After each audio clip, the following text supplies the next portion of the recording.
দেখি পারফরমেন্স, তাতে দেখা যাবে আমাদের হায়ার সেকেন্ডারি কাউন্সিল হয়েছে বা র্যাঙ্ক পেয়েছে 41,839 জন। ওয়েলকাম এভরিওয়ান, WBJEE রেজাল্টে 2024 পশ্চিমবঙ্গ রাজ্য জয়েন্ট এন্ট্রান্স পরীক্ষার ফল কবে প্রকাশ হচ্ছে? এই মুহূর্তে তোমরা যারা WBJEE ইঞ্জিনিয়ারিং, ফার্মাসি এবং আর্কিটেকচারের entrance exam, West Bengal joint entrance examination candidate রয়েছে, তোমাদের জন্য এই মুহূর্তে বিগ ব্রেকিং এবং সুপার এক্সক্লুসিভ আপডেট শেয়ার করব। কবে প্রকাশিত হচ্ছে রেজাল্ট? আগামীকাল কি তোমাদের রেজাল্ট বেরোচ্ছে? 31শে মে কি WBJEE ফল প্রকাশ হচ্ছে? বিস্তারিত তথ্য শেয়ার করব। তার আগে বলছি, যারা আমাদের চ্যানেলে নতুন ভিডিও দেখছো এখনই সাবস্ক্রাইব করো।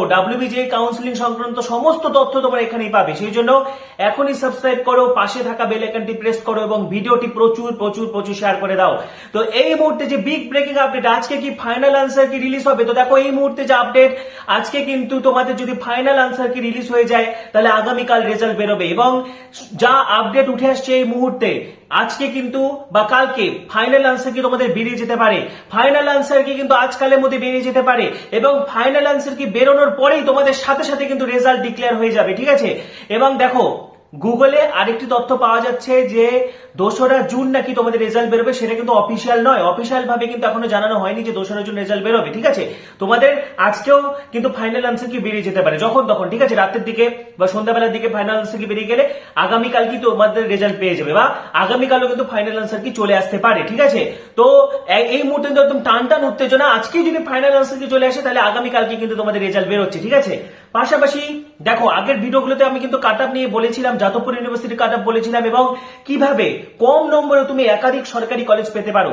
পাশাপাশি ফার্মাসির কাট আপও কিন্তু আলোচনা করেছি। যারা আমার আগের ভিডিও মিস করেছো, এই ভিডিও শেষে এন্ড স্ক্রিনে অথবা প্লে লিস্ট ভিজিট করলে কিন্তু পেয়ে যাবে। পাশাপাশি অনেকেই আমাকে জিজ্ঞেস করেছো যে কত র্যাঙ্ক হলে মোটামুটি যাদবপুর ইউনিভার্সিটি বা কলকাতা বিশ্ববিদ্যালয়ের আন্ডারে যে কোনো একটা কোর্স তুমি পাবে।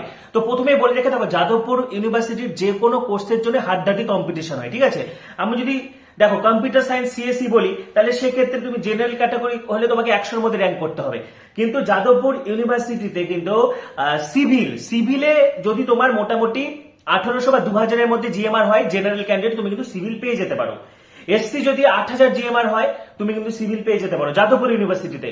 এসটি যদি 28,000-এর মধ্যে জিএমআর থাকে তাহলে কিন্তু তুমি পেয়ে যেতে পারো। যারা জিজ্ঞেস করছিল যে কত র্যাঙ্ক থাকলে তুমি যাদবপুর ইউনিভার্সিটির মোটামুটি একটা কোর্স পেয়ে যেতে পারো, সেক্ষেত্রে আমি বলছি সিভিলের কথা। হ্যাঁ, ঠিক আছে? যারা ওবিসি এ তাদের 7500 জিএমআর, যারা হচ্ছে ওবিসি বি মোটামুটি 3500 জিএমআর এর মধ্যে থাকলে যাদবপুর ইউনিভার্সিটির সিভিল তোমরা আশা করতে পারো। সেটা 3টে রাউন্ডে হবে, অ্যালটমেন্ট হতে পারে, আপগ্রেডেশন হতে পারে, মপ আপ হতে পারে, ঠিক আছে? পাশাপাশি ক্যালকাটা ইউনিভার্সিটি, দেখো ক্যালকাটা ইউনিভার্সিটিতেও কিন্তু ভালো র্যাঙ্কের প্রয়োজন হয় এবং আমি তোমাদেরকে একটি কোর্সের নাম বলছি ক্যালকাটা ইউনিভার্সিটিতে, যেটা জুট অ্যান্ড ফাইবার টেকনোলজি। তোমার যদি জিএমআর 12,000 থাকে, জেনারেল ক্যাটাগরি দেখো 12,000 র্যাঙ্কেও তুমি কিন্তু জুট অ্যান্ড ফাইবার টেকনোলজি নিয়ে পড়তে পারছো ক্যালকাটা ইউনিভার্সিটি। সরকারিতে তুমি চান্স পেয়ে যাচ্ছ 12,000 জিএমআর থাকলেও, যারা জেনারেল আনরিজার্ভ তোমাদের, ঠিক আছে?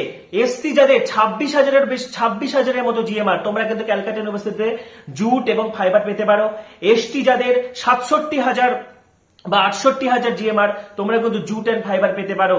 ওবিসি এ যাদের 28,000 জিএমআর বা 29,000 জিএমআর, তোমরা কিন্তু জুট এন্ড ফাইবার পেতে পারো ক্যালকাটা ইউনিভার্সিটিতে। ওবিসি বি যাদের 14,000 জিএমআর, তোমরা জুট এন্ড ফাইবার পেতে পারো। পাশাপাশি টেক্সটাইলও কিন্তু তোমরা পেতে পারো, ঠিক আছে? সুতরাং নাম্বার কম থাকলে যে গভর্নমেন্ট কলেজ পাবেন এরকম কোনো ধারণা নেই, ঠিক আছে? এরকম কোথাও কোনো লেখা নেই, তোমরা অবশ্যই পাবে যদি তোমরা ঠিকঠাক চয়েস ফিলিং করতে পারো। যদি তোমরা maximum number of college choice করো তাহলে কিন্তু তুমি র্যাঙ্কের ভিত্তিতে অবশ্যই সরকারি কলেজ পাবে। এই ব্যাপারে ডিটেলস আমি তোমাদেরকে চয়েস ফিলিং এর সময় আরো বলে দিব। এবং এই মুহূর্তের যে আপডেট, খুব তাড়াতাড়ি রেজাল্ট বেরোচ্ছে। আজকে যদি ফাইনাল আনসার কি বেরোয়, আগামীকালই তোমাদের কিন্তু রেজাল্ট বেরোবে, ঠিক আছে? তো এই ব্যাপারে তোমাদের আরো কিছু জানা থাকলে কমেন্টে অবশ্যই জানাবে। পাশাপাশি পরবর্তী ভিডিওগুলির জন্য এখনই সাবস্ক্রাইব করো, পাশে থাকা বেল আইকনটা অবশ্যই প্রেস করো এবং ভিডিওটি প্রচুর প্রচুর প্রচুর শেয়ার করে দাও। সবাইকে অসংখ্য ধন্যবাদ।